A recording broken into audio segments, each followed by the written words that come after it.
베트남 국제 결혼 현실과 주의사항. 안녕하세요. 오늘은 베트남 국제 결혼에 대한 현실적인 이야기를 나눠보려고 합니다. 먼저 말씀드리고 싶은 건 오늘 얘기할 내용은 실제 국제 결혼을 경험한 분들과 주변 사례를 통해 들은 이야기를 바탕으로 한 것입니다. 물론 모든 국제 결혼이 이런 건 절대 아닙니다. 서로 진심으로 사랑하고 행복하게 사는 부부들도 많이 있습니다. 하지만 안타까운 사례들도 분명히 존재하기에 이런 문제들을 미리 알고 현명한 선택을 하시길 바라는 마음에서 이 내용을 준비했습니다. 본론 1. 자주 발생하는 문제 사례. 첫 번째로 가장 많이 듣는 사례는 이른바 위장결혼 케이스입니다.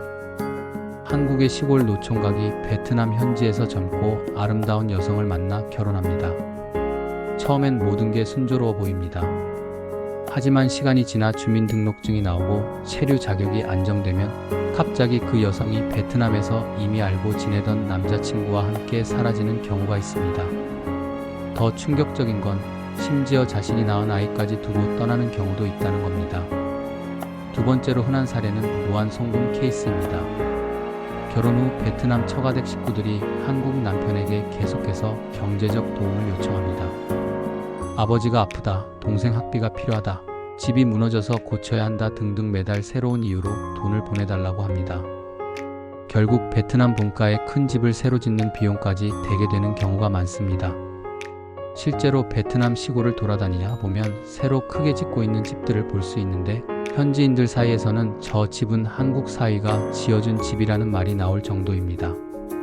본론 이 근본적인 문제의 구조. 이런 문제들의 근본 원인은 무엇일까요?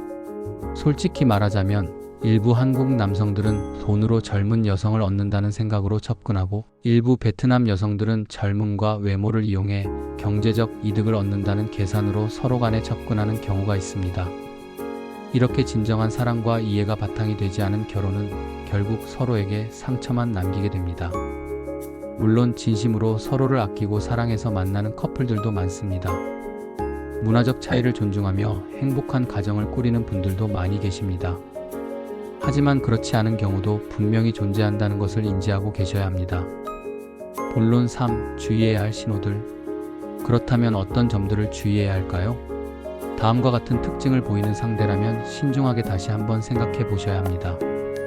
첫째, 과도한 물질적 욕구를 보이는 경우 명품이나 비싼 물건에 집착하고 허영심이 지나치게 강한 모습을 보인다면 주의가 필요합니다.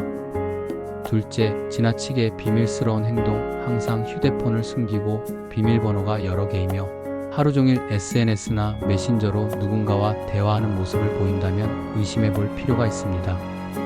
셋째, 끊임없는 금전 요구, 만난 지 얼마 되지 않았는데 가족의 어려운 사정을 이유로 계속 돈을 요구하거나 사업 아이템을 들고 와서 투자를 요청한다면 경계해야 합니다.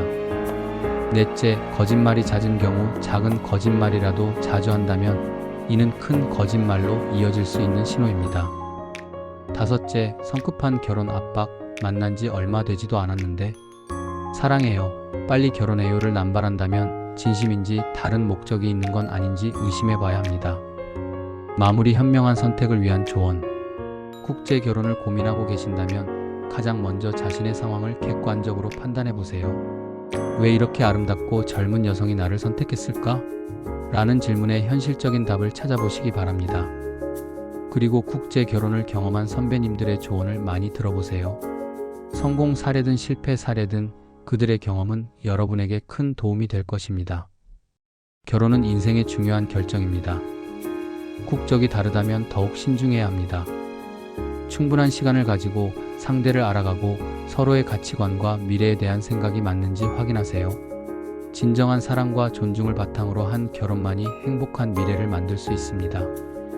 여러분 모두 현명한 선택으로 행복한 가정을 꾸리시길 바랍니다. 감사합니다.